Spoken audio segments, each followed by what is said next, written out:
Excellent. Very cool. Looks like we are streaming. Is it still going? Oh, I think it is. Okay, hold on. Oh, yes. Excellent. I think you can actually edit this part out. I don't know if I'm that savvy. Okay, we're going to go for it. Okay, top notch. Excellent. Today is the 25th of March. It might be the 26th of March for you, depending on which day you're watching this. That's all right.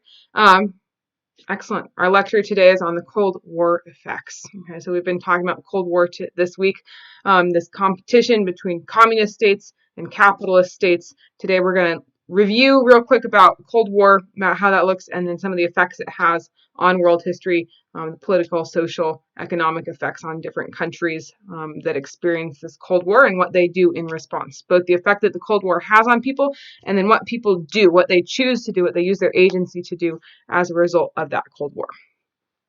Okay, excellent. I think we want to go forward a slide. Excellent. My pictures aren't showing up. That's just the way I like it.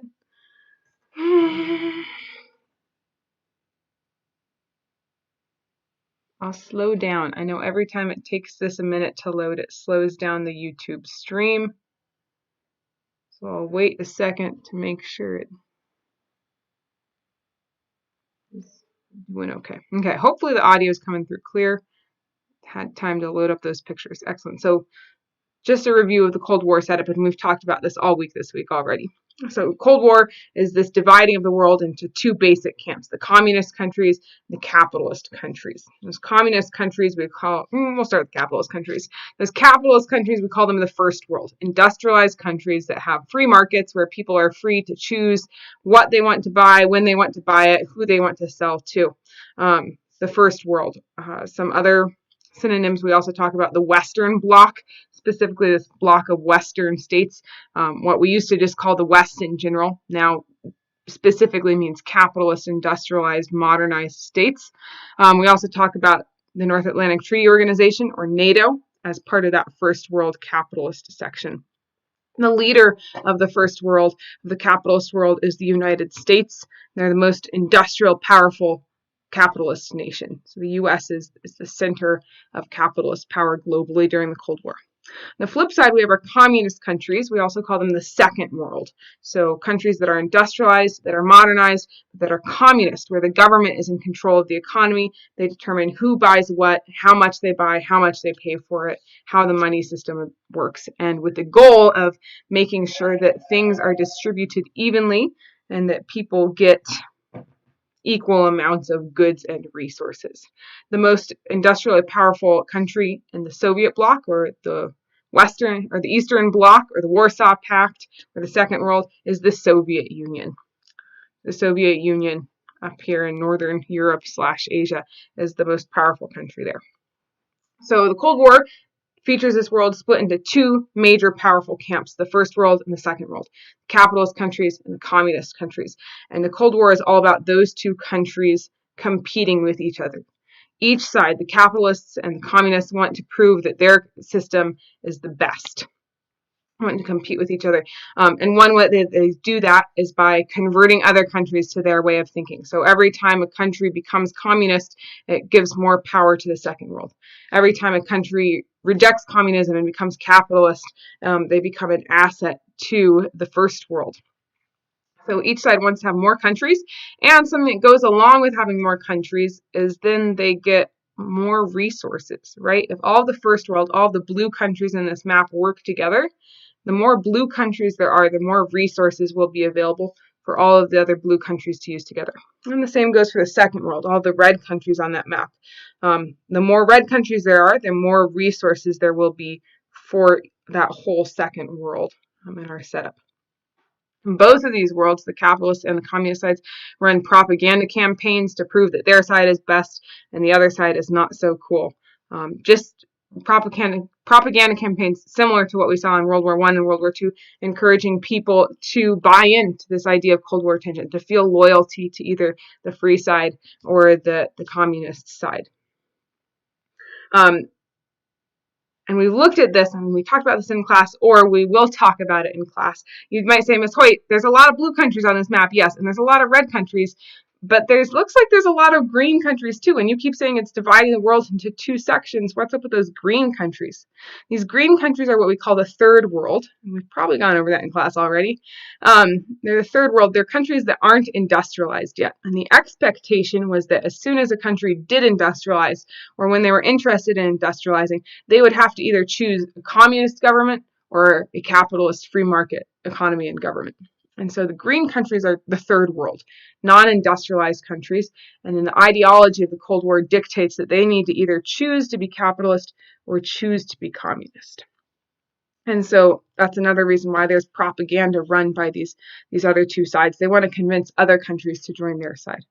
What's the appeal of each one? Well, any country that has people in a lower class that are struggling to survive, that are living in poverty, might be attracted to communism because ideologically, communism offers this promise that everyone's going to get taken care of. Everyone will have equal access to resources. No one's going to live in poverty. Nobody's going to be too poor to live. Everyone will get taken care of. So in our poor countries, especially in countries where people live in serious poverty, communism looks really appealing to them, and really interesting and really attractive.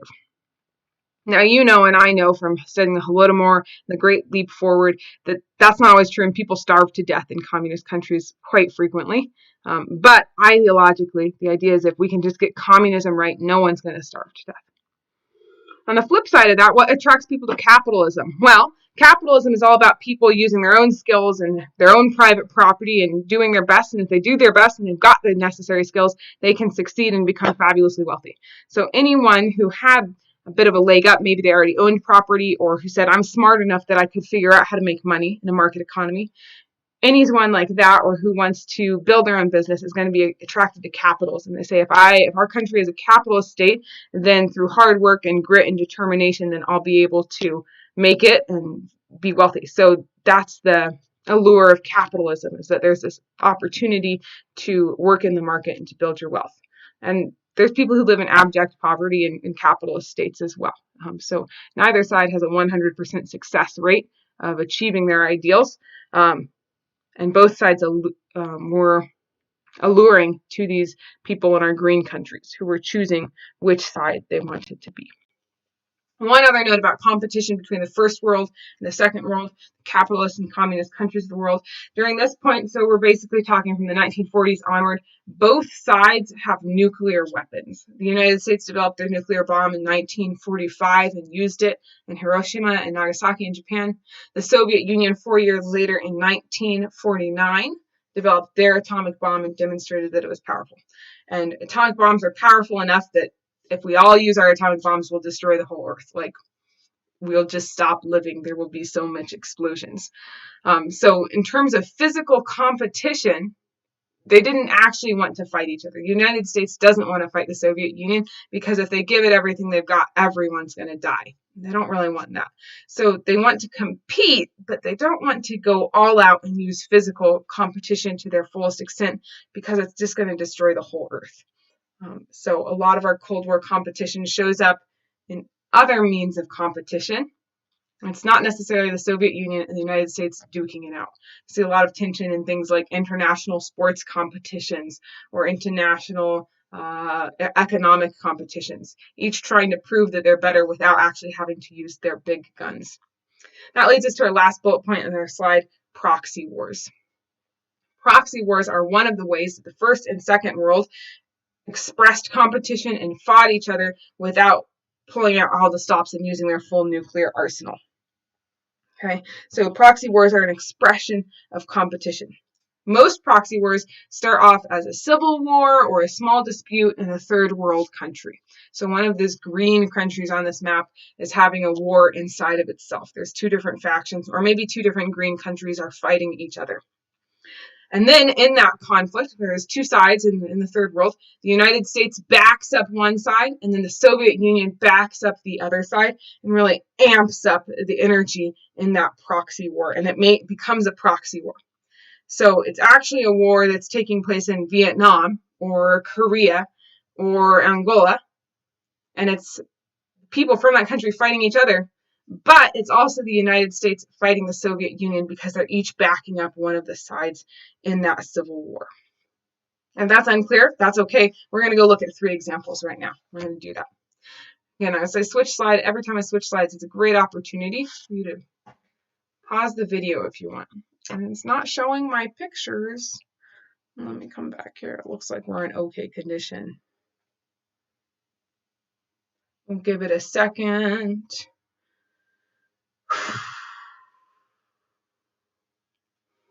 Excellent. So we're going to look at a couple examples of proxy wars. The first example of proxy war we're going to look at is the Korean War, which happens from 1950 to 1953. We're talking about Korea. It is this peninsula. So this little bit of land that's jetting out here in East Asia. You can see it's roughly between China, to the west, and Japan to the east. So Korea, it's this little peninsula we're talking about. This map you can see is a zoom in of that same peninsula. Okay, so that's where we're talking about. A backdrop to the Korean War is in World War II. So we got to understand that first. We're going back. I hope you remember everything about World War II because it is huge for the Cold War. So backdrop from the Cold War. We have the Axis versus the Allies. Japan was on the Axis side. So Japan, the major country to the east of Korea, is on the Axis side.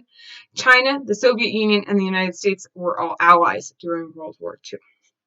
In the early part of World War II, Japan was invading lots of places in East Asia and Southeast Asia. One of those places was Korea. So during World War II, Japan took over all of Korea and incorporated it into the Japanese peninsula. Remember when we talked about the Vietnamese history, the Revolution and Civil War? Same thing. Vietnam got invaded by Japan. Korea got invaded by Japan in the World War II. After, or towards the end of World War II, Japan was losing, and powers that they were especially losing to were the Soviet Union and the United States. And they are taking, both those powers took back some of the territory that Japan had taken during the war. And since we're talking about Korea, we'll talk specifically about Korea. The United States started to take Korea away from the Japanese by invading through the south. The Soviet Union took Korea away from the Japanese by invading through the north. So both the Soviet Union and the United States invaded Korea to kick all of the Japanese out. And so they both have a presence. The United States has a presence in the south. The Soviet Union has a presence in the north.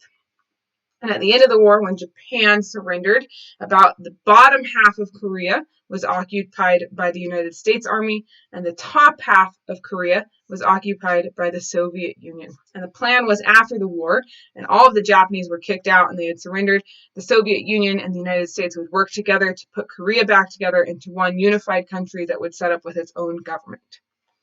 Unfortunately, right after World War II, the Cold War started, and the U.S. and the Soviet Union stopped getting along. So the plan was that they would work together to put Korea back together, but as soon as Cold War tensions start to arise, the United States stops being willing, and the Soviet Union stops being willing to work with the other side to put Korea back together.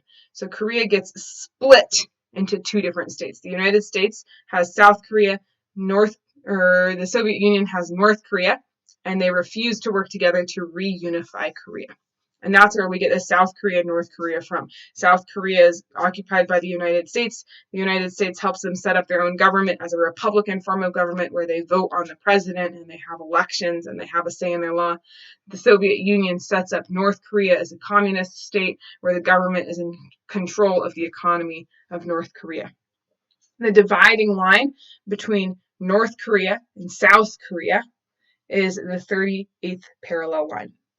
So you can see it runs through right here on this map, this latitude line that splits them up, and it says on the top is communist North Korea, helped by the Soviet Union. On the bottom is Republican South Korea, helped by the United States. Okay, and then this is where we sit for about 5 years until 1950, which is when the Korean War starts. It starts in June of 1950. In June of 1950, North Korean forces invade South Korea. So this pink area of North Korea invades the blue South Korea. And they take over, and North Korean forces invade almost all the way to the bottom of this peninsula, and all but the immediate area around this city, Pusan, is taken over by the North, right? So you can see the city of Busan. Almost everything except for that one city is taken over by the North, and it's alarming. So that's in June of 1950. Then in September of 1950, so just a few months afterwards, the United States, as well as the United Nations, get word that North Korea has invaded. The United States says, oh no, we cannot let the communists take over no more territory. We are going to go help South Korea. So the United States and the United Nations get involved. They help South Korea, and they launch a counter-invasion.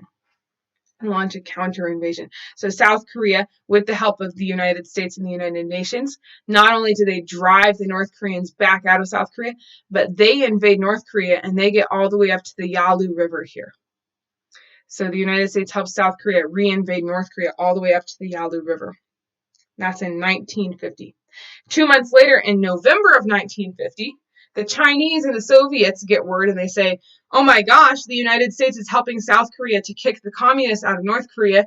No way are we going to let that happen. So in November of 1950, the Soviet Union and the Chinese government give military support to North Korea, and they push the South Koreans back down almost to their original boundary line, and they're right around that 38th parallel. At that 38th parallel, really close to the old boundary line between North and South Korea, they reach a stalemate, and neither side has enough military strength to move the other side. They're stuck in a gridlock from roughly November, December of 1950 until 1953. So they stay in that gridlock for over 2 years where neither side can get the advantage. After about 2 years, 1953, they realized, look, neither side is going to win. We should sign a truce and move on. And so they do. They say, okay, South Korea is going to be South Korea and North Korea is going to be North Korea. We're not going to unite this country, and we're also not going to invade either side. So both sides agree that they're not going to invade the other side anymore. And on this border, it's in a black line here on this map, on this border, they create the demilitarized zone. And the demilitarized zone is an open border.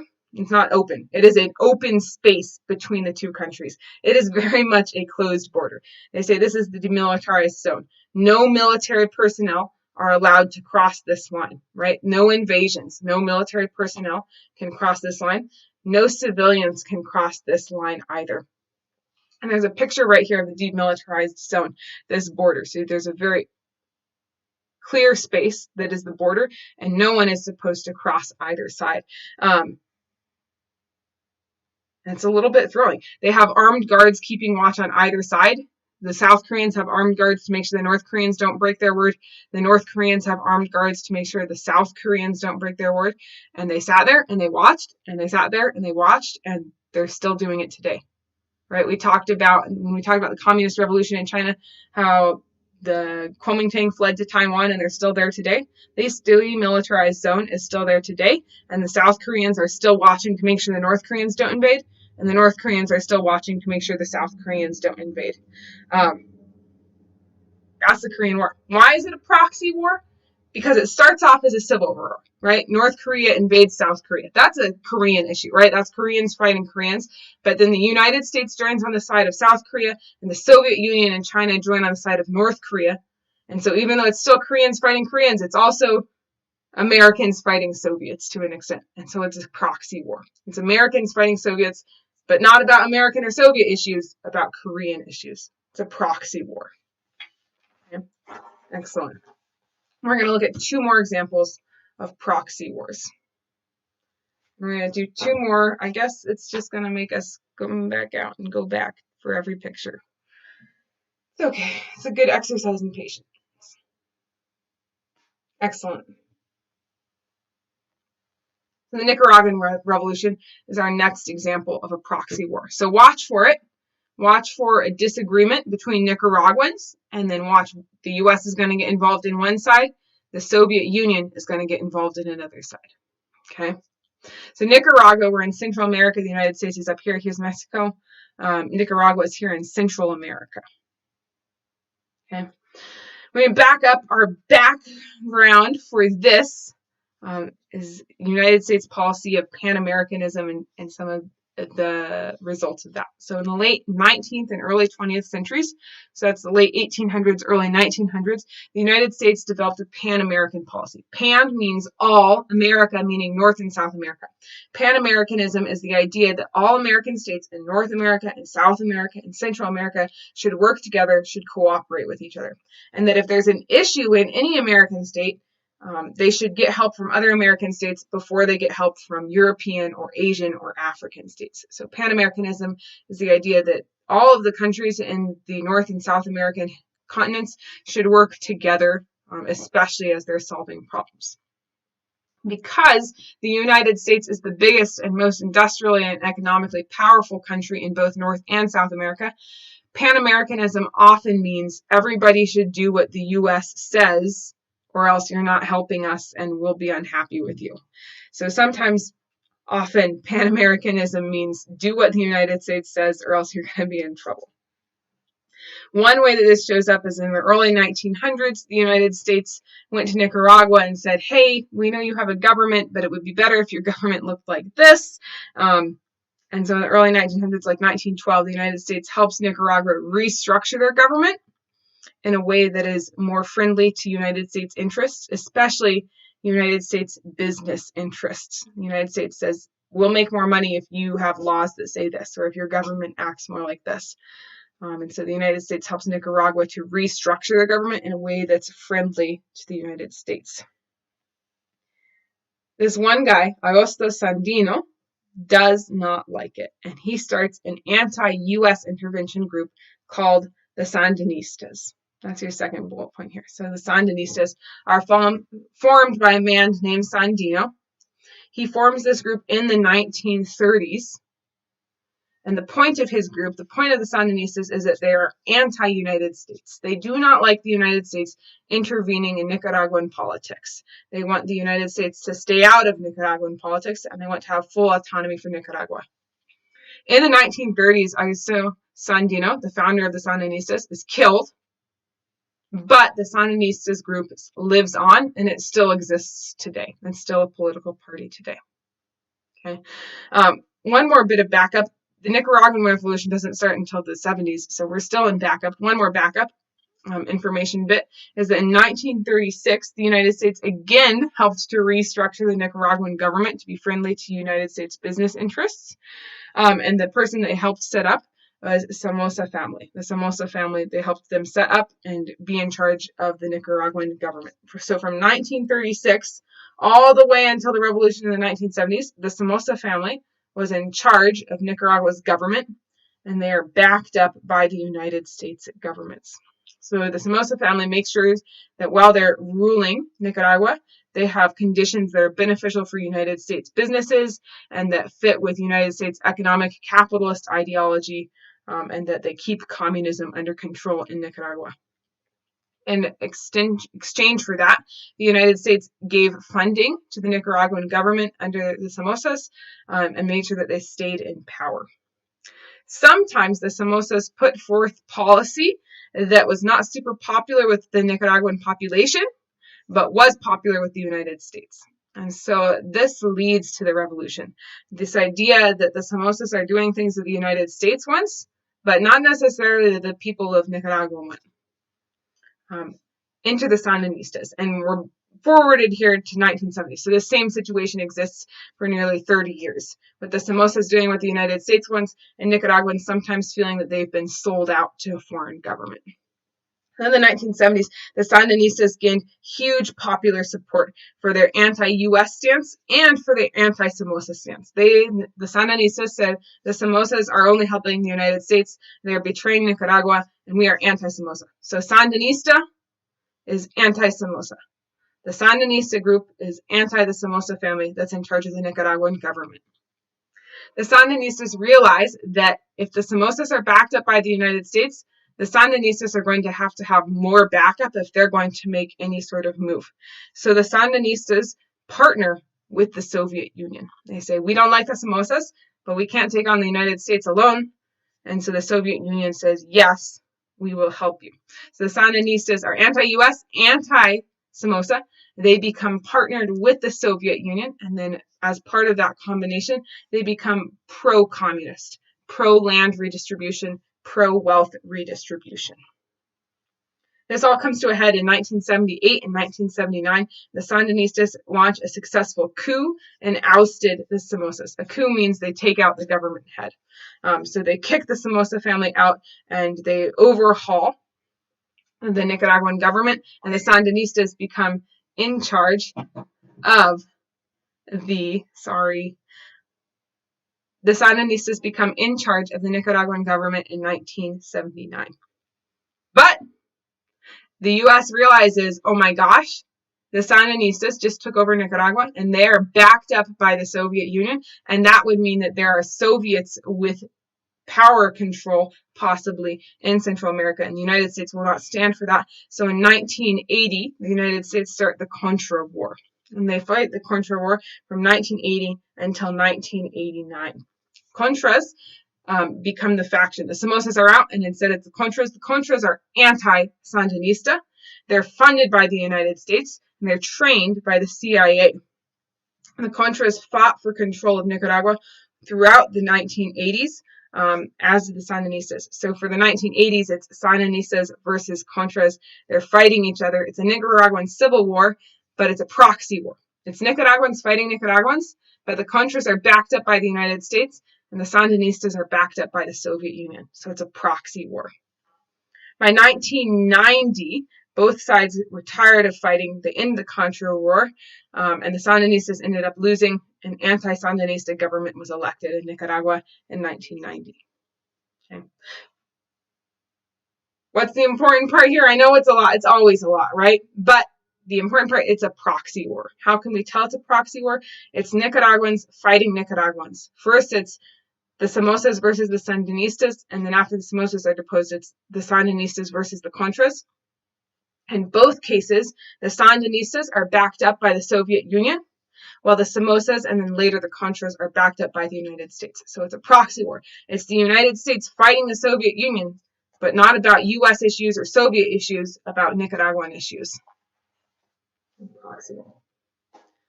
Excellent. We're going to look at one more proxy war. Ready? Oh man, our pictures showed up. We are so cool. Excellent. Excellent. Our last example of a proxy war is the Angolan Civil War. Okay. We're looking at Angola. Angola is in southwest Africa. It's highlighted here on this map for you. Okay, so let's get our background for Angola. Angola became a Portuguese colony in the 1500s. And not the whole country. At first, the Portuguese just had trading posts here. Remember, the Portuguese have their trading post empire in the time period 1450 to 1750. This is part of it. The Portuguese have a trading post, definitely involved in the slave trade as well. Excellent. Over time, right, between the 1500s and the 1900s, the Portuguese took more and more land, especially accelerating during the scramble for Africa. Right, so Angola is part of that scramble for Africa. It's colonized by Europeans, and we're looking at what happens when they get independence. They get independence in 1975. 30 years after the end of World War II, Angola becomes a free country, no longer ruled over by the Portuguese. Now, they were conquered in the 1500s, so Angola had been a colony for 400 years. And after 400 years, they get independence. And the big question is, what type of government are they going to have, right? They are a classic definition for a third world country. If we back up, we talked, oh, I don't know if it's going to load. Oh, Miss Hoyt, you're going to overload this computer. Okay, I'm so sorry, computer. Man. Okay, we'll just pause. Our third world countries, remember, those are the countries that aren't capitalist or communist. That's exactly what Angola is. They've been a colony for so long, they don't have their own government. And now in 1975, when they gain independence, the big question is, what type of government are they going to have? Now, there are two main ideas or visions for what type of government the Angolans are going to have. I bet you can't guess what they are. I'll tell you. One vision says we should have a communist country, and another vision says we should have a capitalist country. What? I know, wild. And those are the two factions that are listed up here. The MPLA, or the People's Movement for the Liberation of Angola. This is the communist faction. The MPLA is the communist faction. The People's Movement for the Liberation of Angola is the communist faction. Not surprisingly, they are supported by the Soviet Union and by Cuba, that is another major communist country during this time period. The People's Movement for the Liberation of Angola, that's the communist faction. They're supported by the Soviet Union. Our other faction down here, UNITA, the National Union for the Total Independence of Angola, is the capitalist faction. They want there to be a republican form of government and a free economy where people are able to have private property. They are supported by the United States and also by South Africa, which is also a capitalist country during this time period. These two sides, the MPLA and the UNITA groups, begin to fight, and they fight the civil war over who should have control over Angola from 1975 to 2002, nearly 30 years of fighting. This is a proxy war. Why is it a proxy war? It's Angolans fighting Angolans, but one side is backed up by the Soviet Union, the MPLA, and one side, UNITA, is backed up by the United States. At the end in 2002, after nearly 30 years of fighting, the MPLA ended and ended up taking over the government. But the big thing here is two big things. One, being able to identify this as a proxy war, right? It's Angolans fighting Angolans, but one side is backed up by the Soviet Union, one side is backed up by the United States. It's a proxy war. The Soviet Union and the United States are fighting each other, but not directly, through the proxy of Angola. The other big impact on Angola is that it's 27 years of fighting, and it leads to huge damage for the country. 27 years of fighting. Over 500,000 Angolans are killed in this conflict, and it severely limits Angolan progress, right? If you're fighting and putting your money into military resources, then that's money that you can't put into industrialization or improving the economy or building better infrastructure. And this is a great picture that demonstrates this, right? So here we have people who are maybe going to market, or they're going to do their laundry, or maybe they're going to get fresh water, and they are walking, and you can tell that there are no buildings nearby, so they're going to walk for a long way. What would make it easier for them to walk? If you wanted to go to the store or to get water or to do laundry at the laundromat, how would you get there faster than walking? Oh, you'd take a car. But these people don't have a car, but what are they walking past? They're walking past tanks. So this demonstrates that the country, because they've been at war, there's more money has gone into building tanks and military equipment instead of going to buying cars for people. People could have been buying things that would make their lives easier and better, but instead a lot of that resource went into military materials. So this demonstrates some of the common effects of proxy wars, right? Destruction of life, property, resources. Energy that's spent on fighting is therefore energy that doesn't go into developing industries or infrastructure, and countries get behind, right? Angola, because they spend almost 30 years fighting each other, they are industrially and economically behind countries that haven't been at war, that haven't been experiencing this physical destruction. The longer a proxy war goes on for, the more profound these deleterious effects are, right? It's especially bad in Angola because they have this war for almost 30 years, right? It's pretty bad in Nicaragua, who fights for almost 10 years, right? That's 10 years of lost progress within Nicaragua. For Korea, they only fight for 3 years, so that bad effect is mitigated a little bit because it's shorter. We could talk about Vietnam from 3 weeks ago, how they fight for 40 years, and so that has a big effect on setting them back. So the longer a proxy war is, the more limited the participant or the home state of that proxy war is. So it's true for Angola, it's true for Nicaragua, it's true for Vietnam, it's true for Korea, it's true for many other countries we haven't talked about, but that we could. Okay. So we just looked at 3 examples of proxy wars. A third world conflict that then gets backed up by the United States on one side and by the Soviet Union on the other side.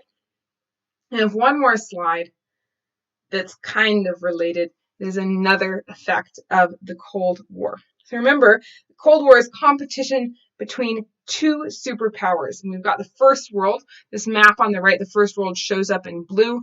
We have the second world, countries in red that are communist and industrialized. And we talked about a little bit these green spaces, the third world, non-industrialized countries, with the expectation that when those countries industrialize, they will pick either a capitalist side or a communist side.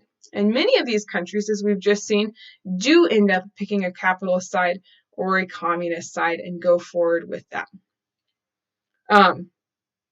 Excellent. And there are some benefits that go with that, right? We can talk about a few examples. The Soviet Union, back up. This is Cuba right here. They go communist when they industrialize, and because they side with the Soviet Union sends them money, they send them experts, they help them build up their industrialization and their economy. And the United States does that the same thing with countries that align with them. They say, well, if you're going to be capitalist, for example, the Philippines, we'll give you money to help support you, to help you learn how to industrialize faster, to enter the global trading stage. However, some countries didn't want to align with the first world or the second world. They didn't want to be part of the tense Cold War competition.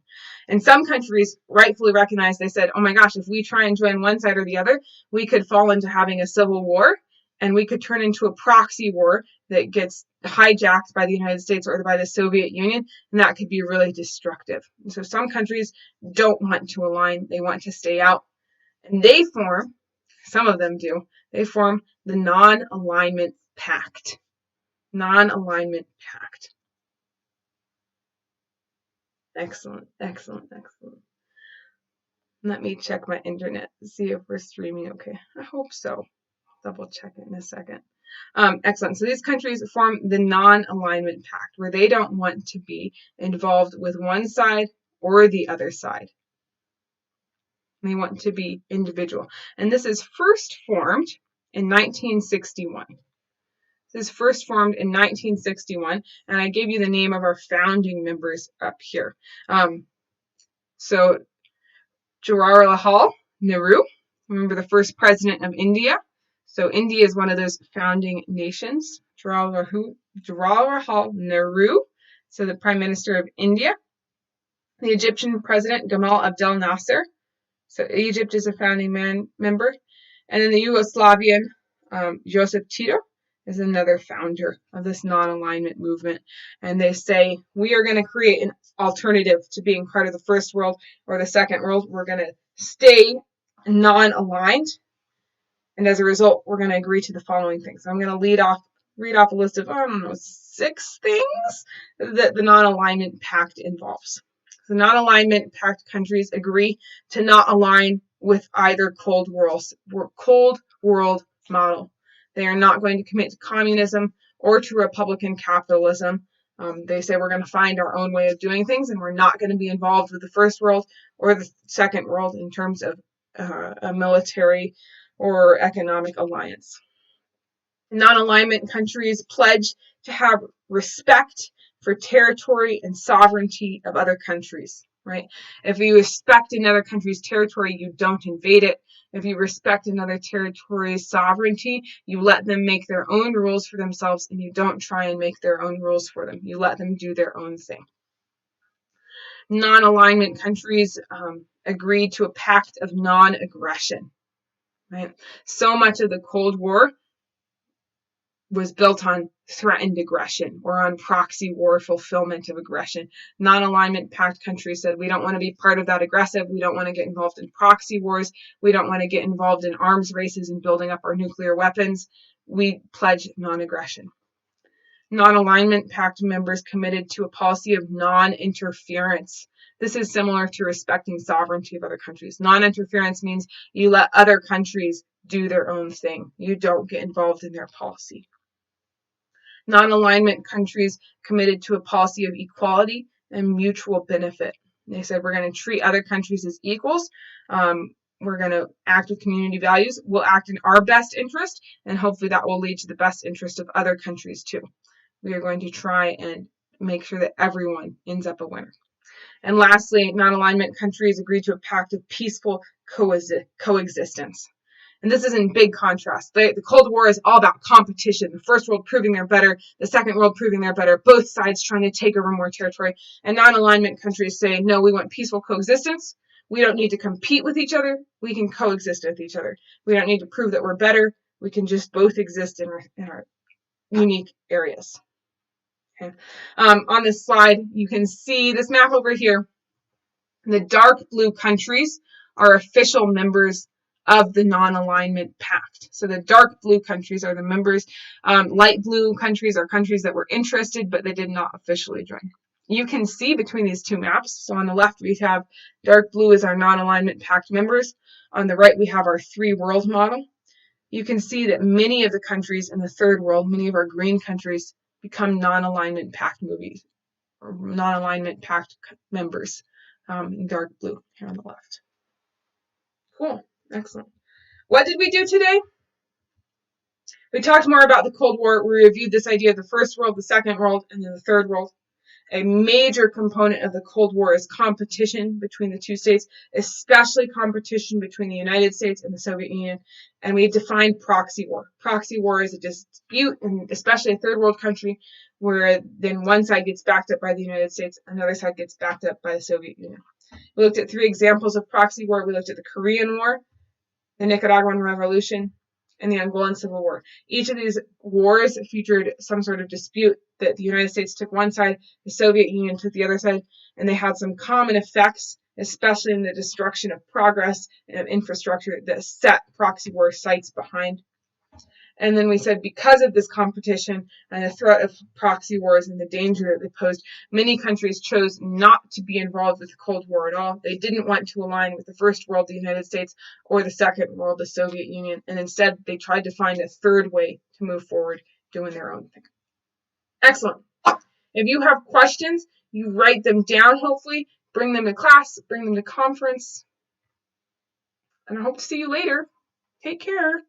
Bye, guys. You're the best. Think. Bye. Yeah.